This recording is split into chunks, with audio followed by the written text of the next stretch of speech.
Welcome back to another episode of 40 Facts About the 40k Universe. I am your host, Krish1, and you are watching One Mind Syndicate. Today we continue talking about Xeno races of Warhammer 40k as we get into the cryptos.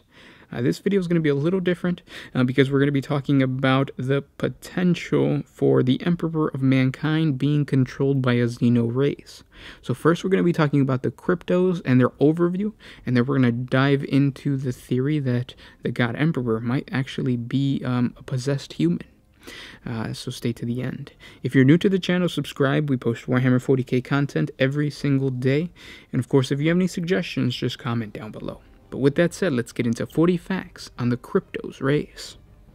The strange and sinister Xeno race, known to the Inquisition as the Cryptos, comes from the cold darkness of the interstellar void, where it can scarcely be conceived that anything could live. The Cryptos exist physically as an ether, pseudoplasmic gas-like substance, bound by an esoteric energy field that to the human eye appears as a hazy cloud of green-tinted vapor. In their natural state, the Cryptos drift in the great dark void of the galaxy, in small groups like schools of fish in what was once the great Terran oceans. They communicate with each other through psychic means, and if left undisturbed or not violently attacked, they are effectively immortal. Usually these drifting groups are small, rarely numbering more than a dozen. Prior to contact with mankind, it is unfathomable what these aliens actually did. They do not possess intelligence or emotions as humans understand them. However, they know and understand the human mind. This is because the Cryptos have been taking possession of human minds since they first encountered them. Once inside the mind of a human, the true nature of mankind is revealed to these psychic beings. How long the Cryptos have existed is completely unknown, but what can be guessed at is when the Cryptos first began to infiltrate mankind.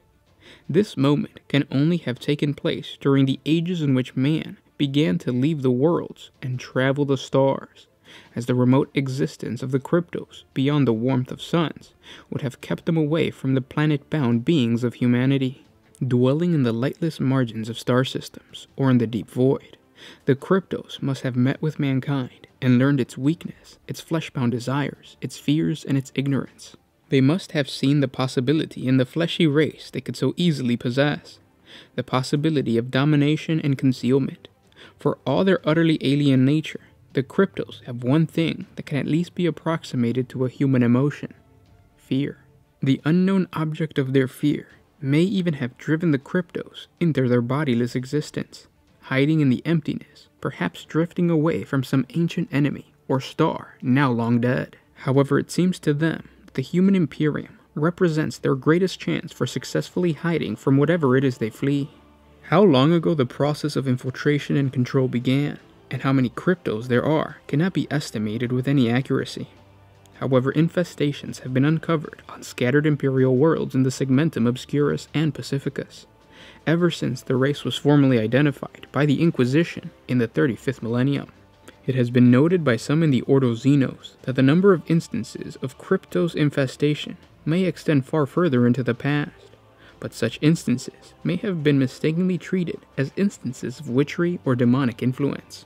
The Cryptos dominate and control humans, using them with a callousness that is as cold as the void from whence they came. They have no lust for dominion over the weak and fleshy realms of mankind. Instead, their infiltration of human communities offers them protection. None of the possessed, or communities of possessed, have been able to understand what horrible terrors these creatures are hiding from, leading the Inquisition to believe that perhaps they can no longer recall its nature. But to this end, secrecy and security are their overriding goal. The Cryptos do a phenomenal job of hiding their own thoughts from their possessed. Regardless of the cause of their fear, the fundamental motivation of the Cryptos has remained unknown to the Inquisition, though some subtle-minded savants serving more radical masters have begun to conjecture along correct lines. Once they have taken human hosts, the Cryptos need to guard against mankind itself, and keep their presence utterly secret, as they know full well the length that the Inquisition will go to in order to root them out if discovered. Simply appearing to be the people that they have taken as hosts does not suffice. And though they can mimic the knowledge, reactions, and personalities of their hosts to almost perfect degree, Their need for safety drives them to build sanctuaries in isolated corners of human society for their long-term protection. The Cryptos are not a numerous race, and therefore an entire family group can easily find sanctuary. But no group of more than 20 has ever been found possessing human hosts.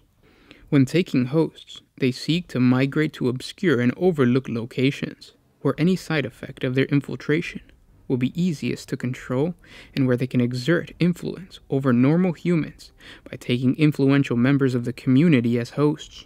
Overseers, preachers, merchants, and those in official positions are usually those taken by the Cryptos in the first stage of infiltration, as they are the keys to dominating the humans around them.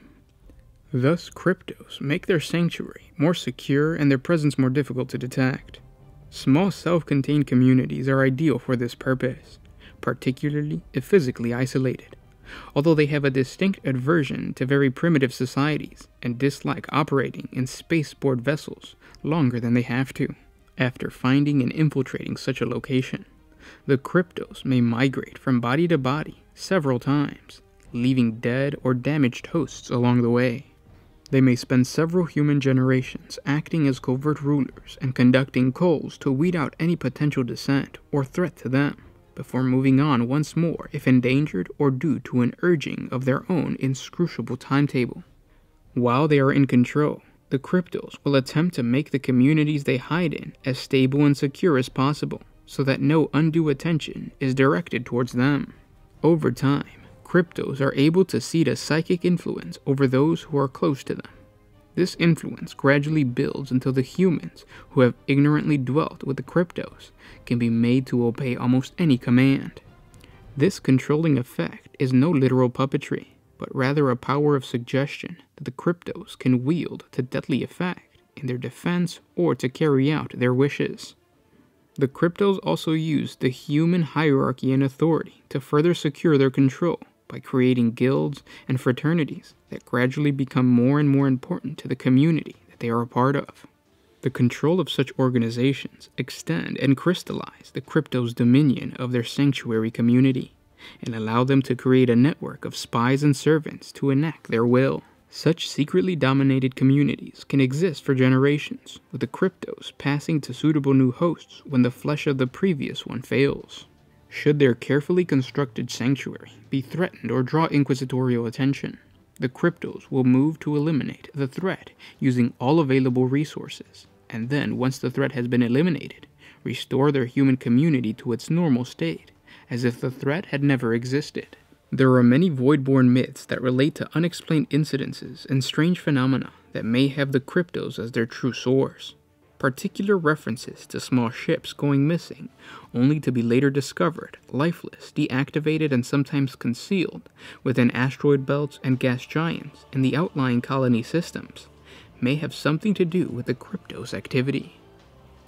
Likewise, tales of ghost lights haunting ships when visiting distant and empty star systems, or crewmen acting in an uncharacteristic manner, may perhaps be related to the Cryptos. The most heretical aspect of this species doesn't come from the species itself, but rather the nameless cults that have sprang up due to the knowledge of these creatures' habits.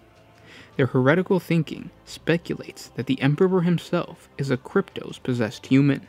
Attempting to hide amongst humanity, the Crypto that would become the God Emperor took control of humanity by strengthening his host with a psychic power that would eventually empower him to carve out a small empire for himself in the galaxy. The spread of the Imperium of Man and the Imperial Cult is speculated to be the Cryptos' method of spreading his sanctuary and providing a stable system in which he would be able to hide in peace. His ascension onto the Golden Throne is just a trick to prevent anyone from detecting his presence. Isolated in the throne room, protected by the Adeptus Custodians, encircled by the defenses of the Sol System, and under the protection of the numerous military organization, this Crypto has managed to trick all of mankind into protecting him. His security is further strengthened by the resource that the Cryptos provides for humanity in the form of the Astronomicon. Whether it is the Cryptos that powers the Astronomicon, or whether he gives his host the powers to maintain the Astronomicon, humanity has been tricked to keeping him and his host alive and safe. Cults with such heretical beliefs are often exterminated with extreme prejudice by the Inquisition. The ironic truth is that members of these cults do not wish to see the Emperor fall or even call him a false prophet. Nevertheless, the Inquisition doesn't care what the resulting teaching is. To them, heresy is heresy. And those were 40 facts on the Xeno race known as the Cryptos. I hope you guys enjoyed this video. It's an interesting theory to think that the God Emperor is really just a human who's possessed by the Cryptos. This would mean that he probably got taken over by the Cryptos when he was first born, and it kind of makes sense that the God Emperor didn't really show his face until after the Age of Strife. So like throughout the entire Dark Age of technology, he was just quiet, hiding. Maybe he was hiding because he didn't want to be detected by humanity. And then when he realized, or when he finally set it up so that he could, go on and do the Unification Wars and strengthen his security around himself, maybe that's why he came out. And maybe the God Emperor, or the host that was going to be the God Emperor, was already a very powerful psyker, and then the Cryptos itself just boosted the power of that psyker to the point where he was as powerful as the Horus Heresy and the Great Crusades say that he was. And then, of course, if this is the case, this is like the best plan for Cryptos, because now nobody goes into the Golden Throne, and if they do, people like Gilliman and whatnot, first of all, that's his child, so of course he's gonna listen to whatever the host has to say. So it's like the perfect setup for this type of creature to have the God Emperor be his security, basically. And it would explain why you always see the God Emperor with like a halo around his head, like a misty like tint to it. That's probably the gases of this being taking control. But now I pass the question on to you. Am I a heretic for saying that the God Emperor is not really the God Emperor? He's just a Cryptos possessed human? Comment down below. If you guys like what we do, don't forget to subscribe. If you want to support us a little bit more, jump on over to Patreon. A simple $1 a month helps us create more videos. And if you can't, again, subscribing, commenting, sharing, hitting the like button, all that really helps out the channel. But with that said, guys, I'll talk to you tomorrow. This was Gershwin with One Mind Syndicate signing out.